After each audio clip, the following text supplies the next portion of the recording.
Hi, Winers. Welcome back to Adultish Wines. It's your girl P, and I'm sitting here with, well, Carrie Berk, but you are in New York. Is that right? Yes. New York. So we're sitting here together. Welcome to Adultish Wines, Carrie. Thank you for having me. Yes, I'm so excited. You are a journalist, a content creator, and an author of many books, co-author with your mom of many books. But like you said, your first book is coming out all by yourself September 19th, called My Real Life Rom Com, right?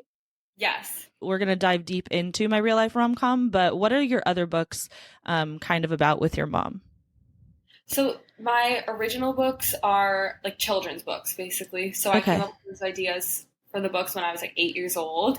So it was a really long time ago. I loved like cupcakes at the time, and I came up with this idea for a book about like a cupcake club, basically. Four girls at their school who didn't fit in, and they come together and form Cute. a cupcake club. So it was a really cute idea that Yeah. kind of took off more than I thought it would. And I just became like a children's book writer, I guess, for a few years with my mom. At 8 years old. So did you just, I don't know too much about your mom or your family life, but did you always kind of grow up in like a creator or like media journalist land? Like that just felt like at 8 years old, you were like, I want to write a book about cupcakes because I love cupcakes. Yeah, so my mom is a celebrity ghostwriter. So I grew up in a writer family. My dad does Okay. not do anything related to writing. But Okay. I grew up watching her like type away at her computer every day and was very inspired by that. And when I learned about realistic fiction in school in like my English class, that's when Yeah. I really knew that I wanted to be a writer too. Oh my gosh, that's so cool. I can't even I had a guest on recently who was talking about like in sixth grade she knew she wanted to be a journalist. And I was like, wow, you guys were so advanced at your age. I don't even know what I was thinking about at sixth grade. But I guess Yeah. it does matter and determine like the family and the surroundings that you grow up in. Mhm. Okay, so before we dive deep into your book, you are a huge content creator, obviously on Instagram, which is where we have linked up, YouTube and TikTok. And I just did a little TikTok stalking, and you are so, by the way, you're 20 years old, right? Mhm. You are so fun.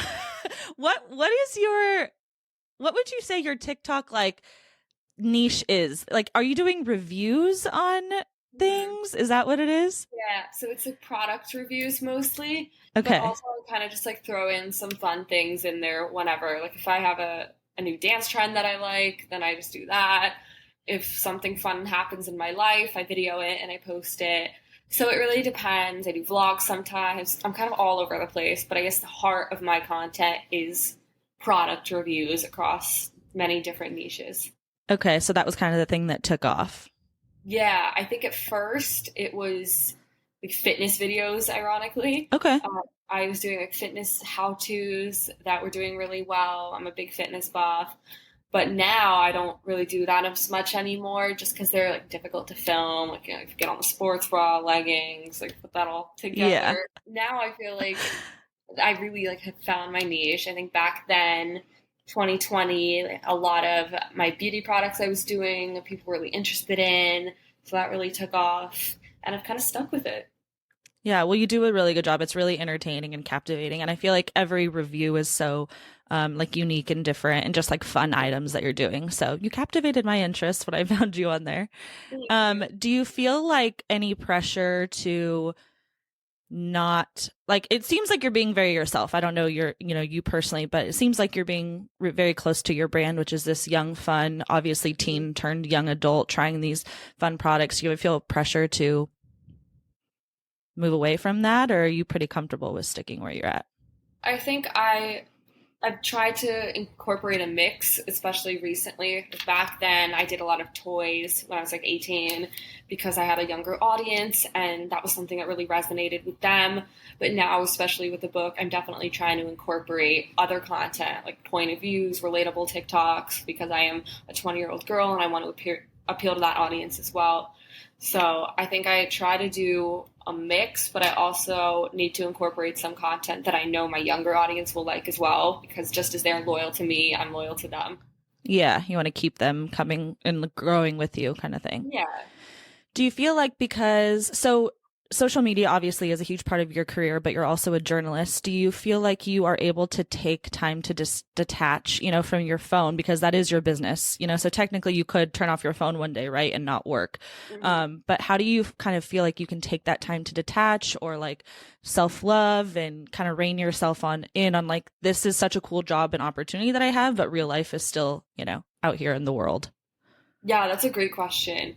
I think that's something that I've definitely learned and developed as a skill as I've grown as a content creator. I think at first, in 2020, when I first started blowing up on TikTok, that was like my whole world. That was all I focused on.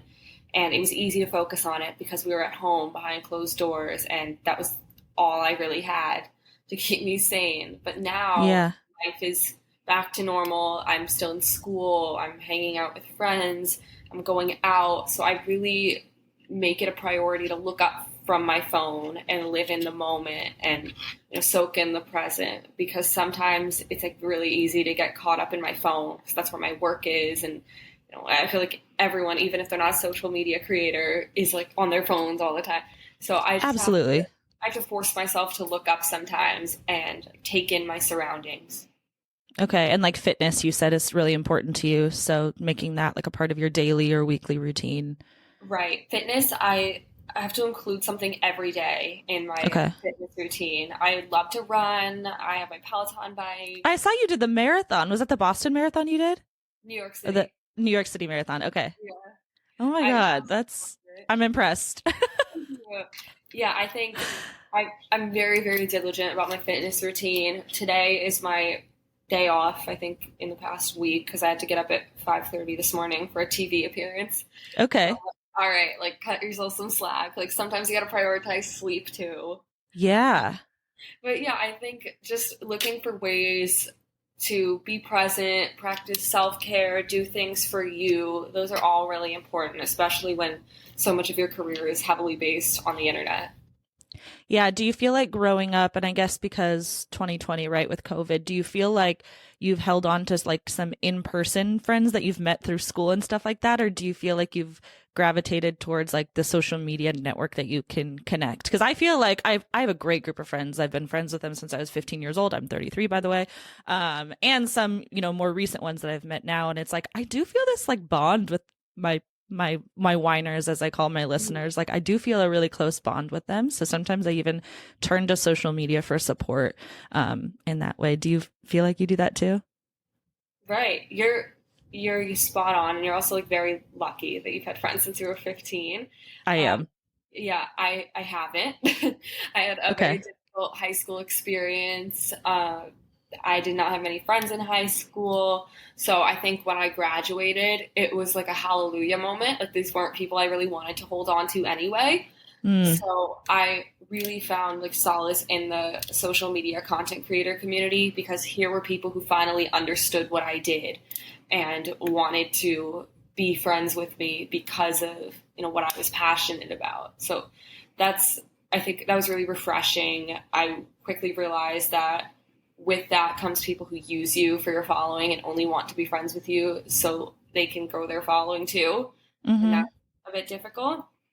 But I'm now, I think, as a college student, I've met other people who are interested in journalism and who want to grow together independently, but also like don't want to use you, which is like Yeah, so. I feel like friendships are like really complicated. Like you have to they find the are.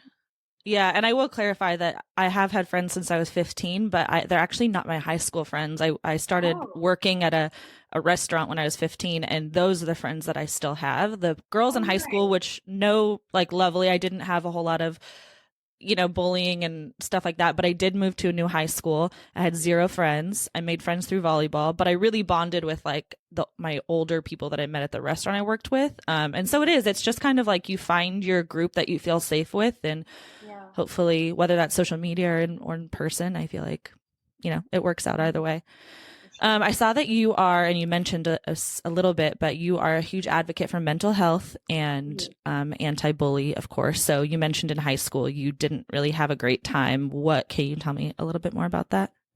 Yeah. So I think In high school, it wasn't even like in middle school, I guess I was more so like bullied. Like people always saw me as the cupcake girl, stuff like that, just kind of like petty. That didn't really affect me. I think when I Mm-hmm. really faced bullying for the first time, it was actually online when I was starting to grow on TikTok. So, cyberbullying, people just very jealous of the platform that I had, Mm. and that definitely like played a role into my mental health. I think this is also something I talk about. The last chapter of my book is focused on anxiety and OCD and my diagnosis with both. And I think that really happened. It didn't stem from like anything. And that's what makes it so confusing sometimes when you talk about mental health. Like it doesn't have to come from anywhere. Sometimes it just happens because adulting is hard and you Mm-hmm. can't really just tie it to something. So I really detail that experience in my book of, waking up one morning and feeling anxious for what felt like the first time in my life and the confusion surrounding that and the Wow. realization that like I did not learn anything about mental health in school. Like this was something I had to figure out for myself from ground zero. Yeah, you're bringing me back to the past couple weeks, and I just talked about it in my recent podcast. Like the past couple weeks, I had a little bit. I talk about mental health all the time. Big advocate for therapy and mental health. But I had this anxiety attack, and then it got worse because I was like, that nothing happened, nothing's wrong. Why am I having this anxiety attack? And then you beat yourself up, and it goes and goes and goes. And I totally agree with you. We have no frame of reference. We did not grow up. And again, I'm 33, you're 20. I didn't grow up with it, in my high school or middle school days, 13 years prior to you. So we have a long way to go in that respect in this in Yeah. this world, but it is being talked about more and more, which is great. I think when it's talked about, and this is where I try to fill a void through my book. I think when it's talked about, it's, mental health is important. You should go to therapy. But you don't really have people, especially young adults, talking about what it really means to be going through anxiety. Not just, let's go to therapy. Why are we going to therapy? What does it feel like when you have an anxiety attack in your fingers and your toes? And, really just being raw and vulnerable about what it's like to experience anxiety. That takes a lot of courage, and it's very rare, I guess, to come across someone who does Yeah. that. But I think that's where I'm trying to kind of step in, I guess, and fill the void, because I knew that if I had someone like that when I was experiencing anxiety for the first time, it would have been life changing. Yeah, I love that. I have an 18-year-old niece, and I don't think she would mind me saying that she's suffered from anxiety. And, as much as like I'm telling her things, it's like your mom, like even as close as you are with your mom or your aunt or your best friend who's a little bit older, it's like if you could just listen that it's going to get better when you're out of high school. If you could just listen that anxiety is a real thing and it's okay to talk about it. No one, you don't listen to anyone older. It's like you're, yeah, maybe you make sense, but like I just love that my niece has you and hopefully other people like you to look up to on social media, since it is so popular right now, talking about that it is okay to not be okay. There's literally a quote in the book where I say, stop looking for the light switch. Stop looking for something to turn off that'll make you feel better. That's that was what changed my anxiety journey, realizing that it's not going to get better. Like that may be brutally honest, but it's true. It's Mm-hmm. not going to get better. What does change though is the way that you react to it. You learn how to live with it. You don't just get rid of it. Like medicine and therapy, like that doesn't get rid of your anxiety. That just Right. helps you cope so that when you do experience an anxiety attack, you can look at it and hopefully be more calm in the face of anxiety and go, okay, I know what I'm feeling right now. I felt this before. I've gotten through it. I know I'm going to be okay. Not Mm-hmm. making it go away, but saying, okay, I'm feeling this right now. I'm feeling all the emotions. It's really hard sitting with it for a minute and then going, okay, I'm not going to push it down. I'm going to use this negative energy and I'm going to use it to fuel something else in my life, whether that's fitness, Yeah. writing, whatever you're passionate about. I love that. I love that. Okay, so thank you for being open about that. I think that it's really important. Let's talk about your book, My Real Life Rom Com, that came out. So this episode is coming out Thursday the 21st. First, it will have already come out on Tuesday. Oh, there it is, Tuesday the 19th. So cute. I love the cover. And I watched your behind the scenes on your YouTube channel of filming it. It was so cute. I loved it. Did you come up with that concept yourself for the cover? It was a collaboration with Nigel Barker from America's Next Top Model. Yeah, first of all, I have to tell you, I grew up watching America's Next Top Model, and Nigel Barker can get it. How was it working with Nigel Barker? He's fantastic. So this idea was really a collaboration with him. I came Okay. to him and I had a concept. At first, I wanted it to be like the guys reaching in and pulling me Yeah. from different directions, and we did a shot like that. But he loved the concept. So basically, each chapter of my book is dedicated to a different guy that's like, Okay. characterized differently. So you have like the surfer soulmate, the Aristotle addict. So he said, like, what if we brought these characters Uh-huh. to life and had them on your cover? So he and I came up with these prop ideas, and these were actual male models that we got, and they're just reaching in from different directions with, all the things that characterize them. That represent them. I love it.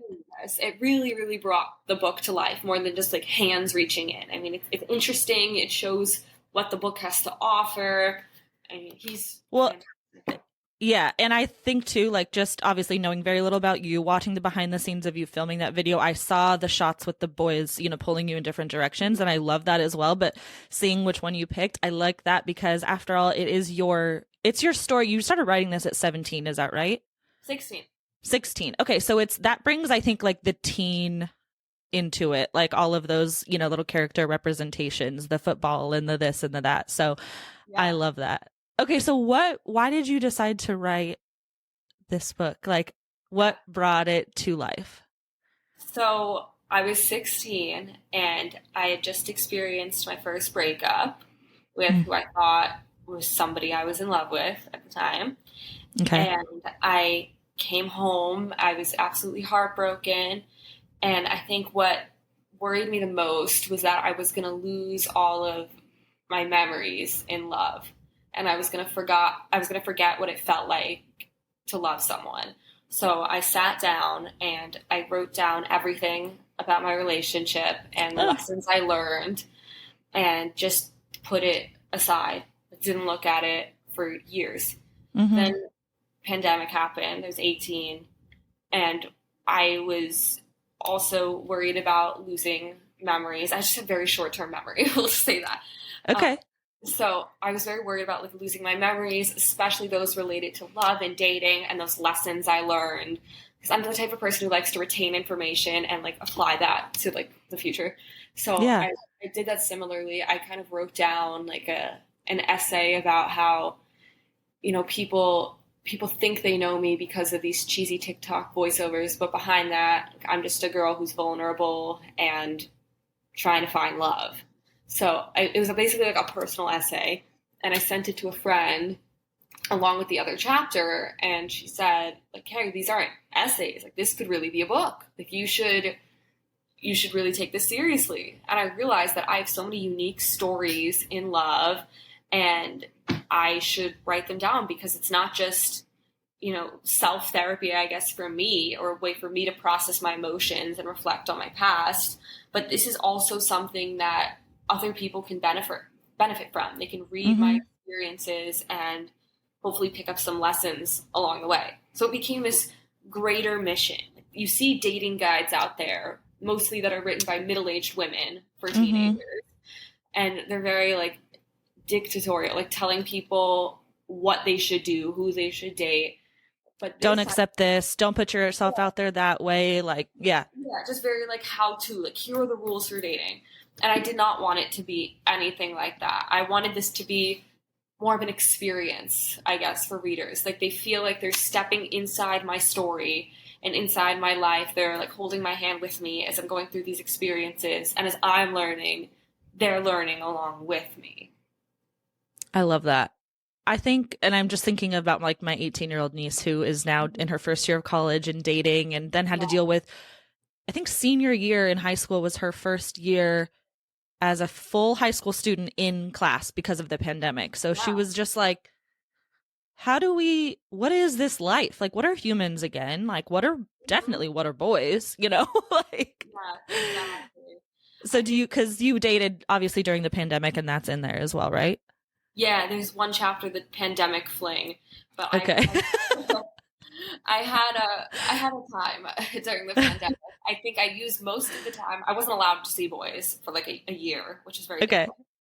But I time I just like sat down and I worked on my book. I reflected on the past and it was very therapeutic. I looked at all these situations and I'm like, well, wow, like that one was an asshole.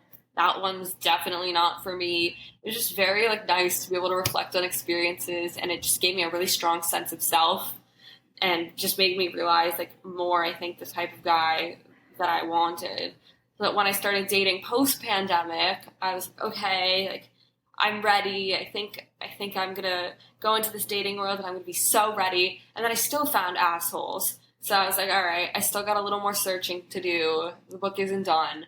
Like it's Yeah. Did not you like find yourself like dating the same asshole guy and then you would like go to write about it and you're like, damn, I did it again? I mean, they're all like assholes in different ways. Which is what makes it so interesting. Like each character, I guess, has like something different to offer. I mean, there's one chapter, second half of the book, where I get with my best friend's ex-boyfriend, which is messy Okay. in itself. Like that's a different, unique experience. And then Yeah. there's, the guy that is too much of a workaholic and doesn't make time for you. And there's the guy who I fell for over social media, like through Mm. the internet. So each one is a very unique experience that I learned something from. But I realized as I was dating that yes, I'm outwardly searching for these guys, but what I really needed to do first was I needed to develop that strong sense of self. And I think I found that really through writing my book. Yes, it was through dating, but it was through dating and reflecting. So Mm. once I reached the end of my book and I needed a last chapter, instead of dedicating it to a boy, I dedicated it to myself. And I talked about Ooh, chills. Good for you. thank you. I love that. Thank you. Yeah, it was really important to me because you hear all around like you can't love someone until you love yourself. Tell the whole time, but it's true. I mean, when I wrote that chapter and I had the courage to sit down, write about my anxiety and my self love journey, because that takes like a whole lot of courage, and I couldn't do that for a really long time. I finished that chapter. I turned in my book, and I was finally ready. Like I genuinely felt like book closed. I'm good, I'm strong, I'm ready. And then I met Yeah. my boyfriend a month after I turned my book in. So, Get out of town. So you have a boyfriend right now. yeah. Okay. So you found love. I I mean, did. not that you haven't, you've had probably many loves that you've talked about in your book, but oh, well, good. That's a happy ending. I think in the book, I thought I found love.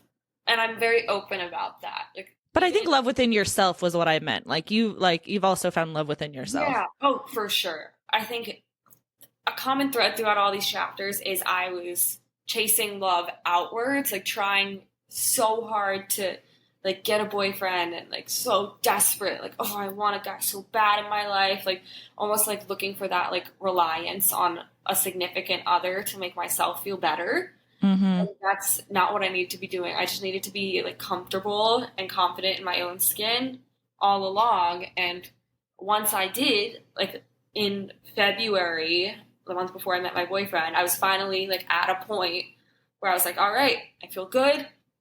I don't need to be searching for a boyfriend. Like I'm going to stay on the dating apps just because it's fun. But Mm-hmm. if I don't get a boyfriend, boo hoo. I'm 20 years old. I'm going to have fun. And then Yeah. look what happened. So if that's the energy, Wow. the energy you get back. Yeah, I mean, I'm a 33-year-old and I need to put that energy out there. That's a quote that could go for us all. Did you ever feel nervous about bearing your soul, bearing these experiences that you had? Did you fear judgment from maybe a potential future partner or from your social media network? For me, sometimes, again, like I have a podcast where I talk very deeply and intimate stories. I don't Right. have a single secret, I don't think, from my anyone, but especially my listeners. And sometimes I get a little like, oh, it's going to take a special person to appreciate that about me, Yeah.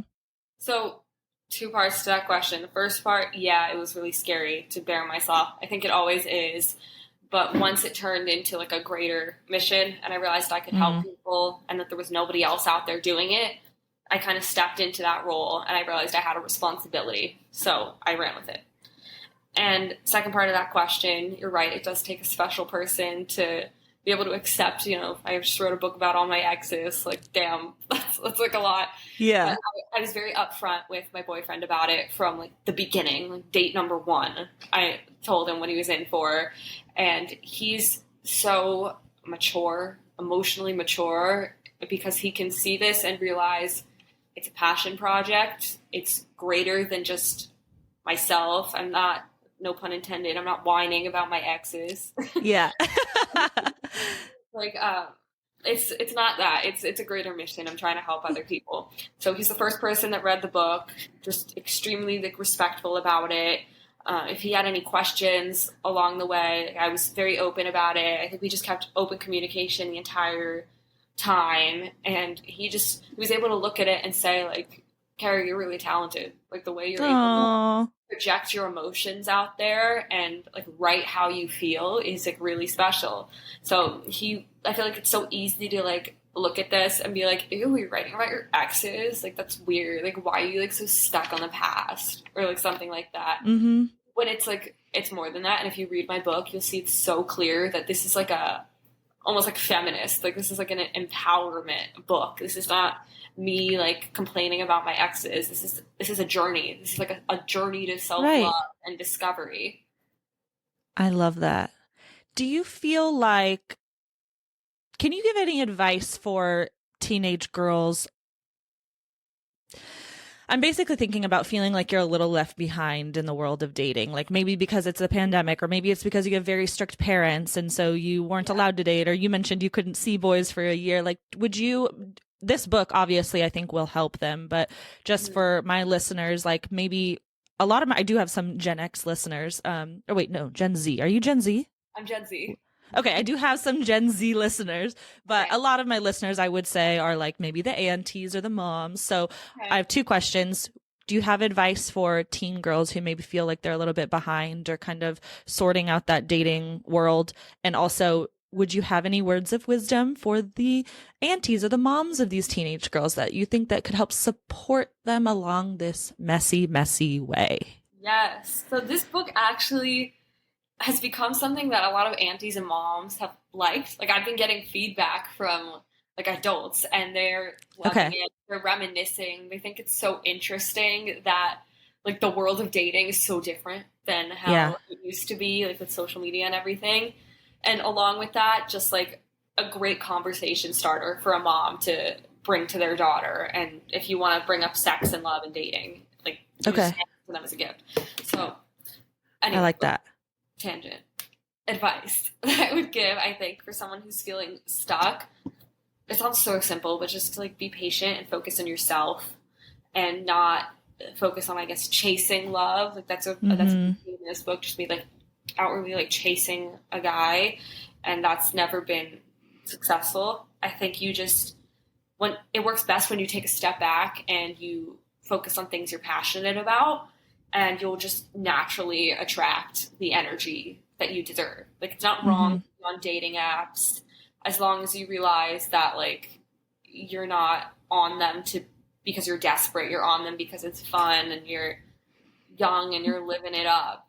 Like maybe meeting new people that you wouldn't come across in your normal circle of friends. Like that's kind of a way for people to branch out. Yeah, it's just think of it as like a fun exploration. Like you're okay in yourself, you don't need it, but you're young and it's fun and you deserve to have fun. So just that subtle shift in mindset, I think, can be really helpful. Just becoming so confident in your own skin and realizing that, all these other people are just supporting players in your life. Like you are the main character. Yes. Queen energy.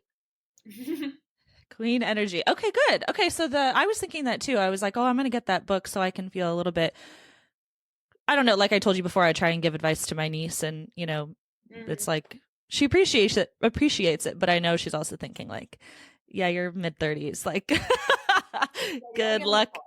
Huh? We gotta get her the book. We gotta get her the book. Yeah, I gotta get her the book. I will be doing that. Yeah. Okay, cool. And then it'll be good but aunties and moms or parents who are listening, that the book is a good way for them to connect with them as well. Yeah, I think it's those conversations about love and dating and sex, especially, are very like taboo. Like you don't necessarily need to have the talk with your child about like sex. Like this is just a very easy way to like go into that conversation just by gifting your child this book, getting them exposed to the world, I guess, of dating without feeling like you're interrogating them.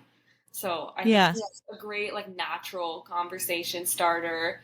Also like a nice read for moms to realize what teenagers go through. I think that's huge. When I was a teenager, and these are emotions that most of the time I wrote about in the moment, like right after heartbreak, you know, the day of, the day after. Like, these emotions are as raw as they get. And I think sometimes teenagers are so afraid to talk about that with their parents. This can be a really helpful read for parents to either like take for themselves and maybe eventually to share with their child as the conversation starter. Yeah, I like that. And then back to people like teenagers who are reading that book, I think it'll give them a good like mindset that you don't have to be on this same timeline as everyone, you know, like, you know, maybe you had your first boyfriend at 16, but that's okay if like love doesn't come until after, like you're not on the timeline of the world. You're doing your own thing. Maybe you're dealing with your own anxieties, your own fears, your own different family situation. Like all of these things come into play, and it's okay that not everyone's on the same exact path. Yes. You never know when you're going to find love, and you can't just be looking for it. Like you hear out there, like when you stop looking for it is when you find it. It's true. You never really know when it's going to strike you, but I think it's really just going to happen once you become more self-assured. And I think that's it, because I hear people say, when you stop looking for it, you'll find it, which I do kind of agree with. But then it's not just being ambivalent and like laissez-faire about the world. That means like when you stop searching for it because you found the happiness and love within yourself, or you started doing these hobbies that you're spending your time on, not like, you know, working so hard to fill your heart with somebody else's love. Like, so yeah, when you stop looking for it, it will come, because it just means you're not so desperately attached to. Yeah. You're still doing the work, but you're doing the work for yourself. You're not doing the work to find someone. You're doing the work to find yourself so that someone else can find you. Yeah. I like that. I like that.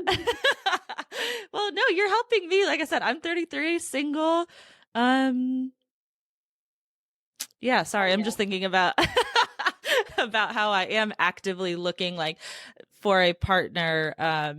But I also like go to therapy every week, and, you know, just trying to improve my life on my own without them. But like I said, I do feel a little bit nervous sometimes. I've kind of stopped telling people that I have a podcast straight away because so impressive. No, you gotta like just be upfront. Like, I'm a successful entrepreneur. I have all these things going for me. Like, people will be so impressed. Like, who has the time and discipline to do a podcast? I mean, girl, let me tell you, I don't know. But yeah, I know you're right. I did for like a few times. First date would go by and I would, you know, they're like, oh, what do you do in your free time? What do you love to do for fun? And I would tell them. But now the past few dates I've been on, they're like, oh, what are you doing? And it's like, I have like 30 extra hours in the week that I cannot account for with these men. Oh my God. Like, they're like, what are you out there doing? Like, I'm just working a lot, just working. But no, I have to become to the point where I'm really comfortable. Like you said, like it's going to take someone really special and understanding and motivating and mature to be like, oh, she gets on there and she talks about everything in her life. But, you know, that's great. It's amazing. It's special. You'll find someone who realizes that. Yeah, I will. I think so. What else do we miss about your book? Did I miss any highlights? I saw on the back cover or something that there's one of your dates had a fly stuck in their tooth. Yes. Did you tell them that they had a fly? Did he figure it out on his own? Was it a big fly? Was it a gnat? No, it was like a little fly. It was like a little dot. But it wasn't a sesame seed. It was totally a fly. I mean, you'll read this in the book, but basically, like, I kissed him and I pulled back and I was like a fly, like right here, like wedged in between No. his teeth. No. And then I was like, and then he leaned in again. And I was like, no, no, no. and he like, asked me to like pick it out for him, so I had to like pick it out. Okay. Was that a first date? Yes. And okay. Oh, pobrecito. Okay, sorry, I interrupted you earlier. What else did I miss about the bike or about the book? It kind of goes along with that. I was just gonna say it's just fun. Like, we talk about how I'm very open about my emotions in it, but it's my real life rom-com, like romantic comedy. Like, it's funny as hell. So there's so many experiences in here that you'll laugh about, like the guy with the fly in his tooth, and so many more. I mean, there's a chapter, the dating app disasters, where it's like one after the other. It's just, this is not real, but it's real. Like, all these situations happen. So it's a fun read. Like, yes, it's vulnerable and it's raw and it's honest, but mixed in, there's a little bit of humor. So it takes people on that emotional journey, ups and downs.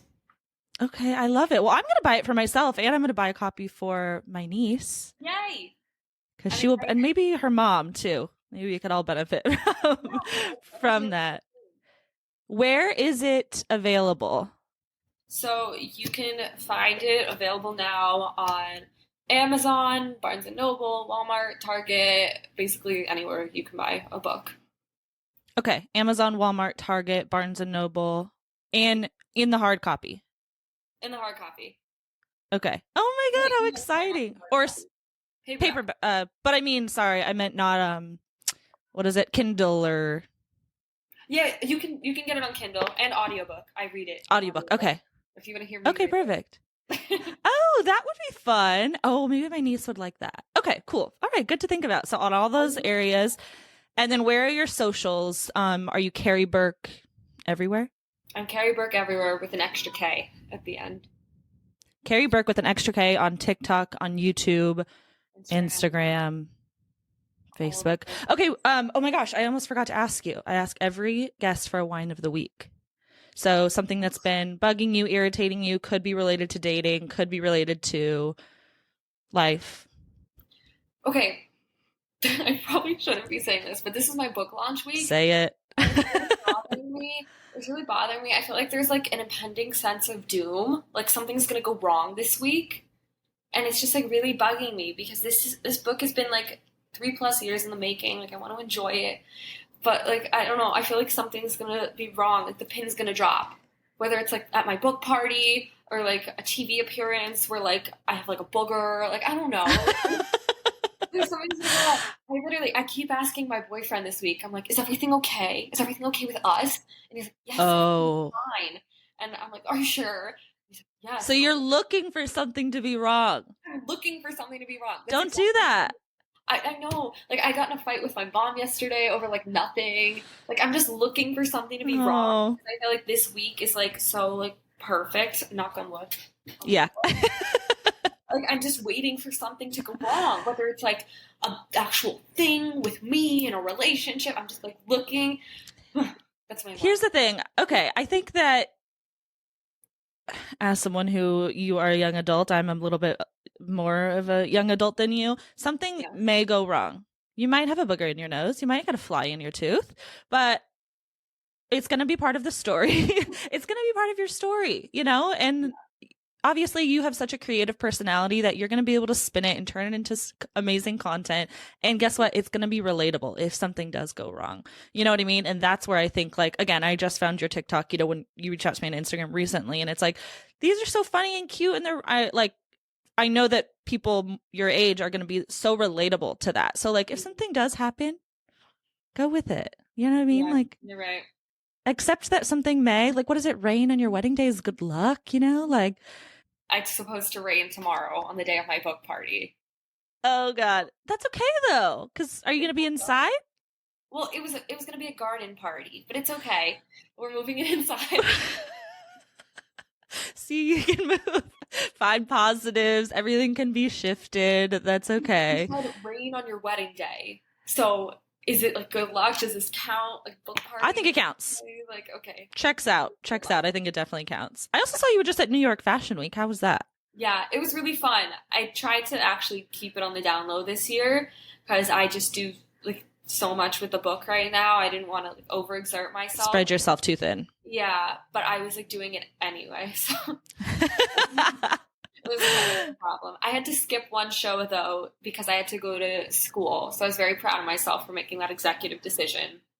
Good. The education. I skipped a very good fashion show. Okay. There'll be another fashion show. How much longer in school do you have? 2 semesters. Oh, good for you. Thank you. Almost done. Yeah, almost done. And you're an author, a huge content creator. Like you have so much going for you. You have a loving boyfriend. Yeah, I'm very, very lucky. That's what I'm saying. I'm waiting for like a little pin to drop this week. It's the rain. It's the garden party being moved inside. See, that's it. I'm very grateful and like I think humbled is like the big word this week. Like I'm getting all these like congratulations coming from a million different areas of my life. I'm just very like humbled. I don't know how to react to everything. And I'm just like I'm waiting for something to go wrong. Like I don't know.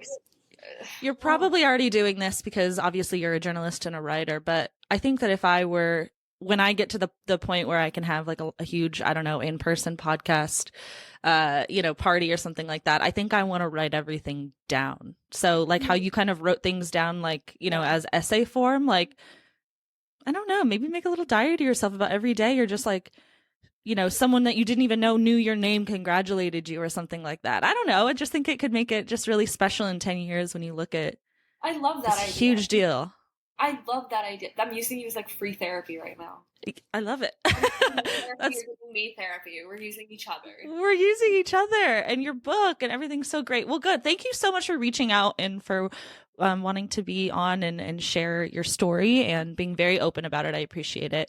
And I know others will too. And your book, for the last time, My Real Life Rom Com, will have dropped 2 days prior to this episode, September 19th. You can find it on Amazon, Target, Walmart, Barnes & Noble.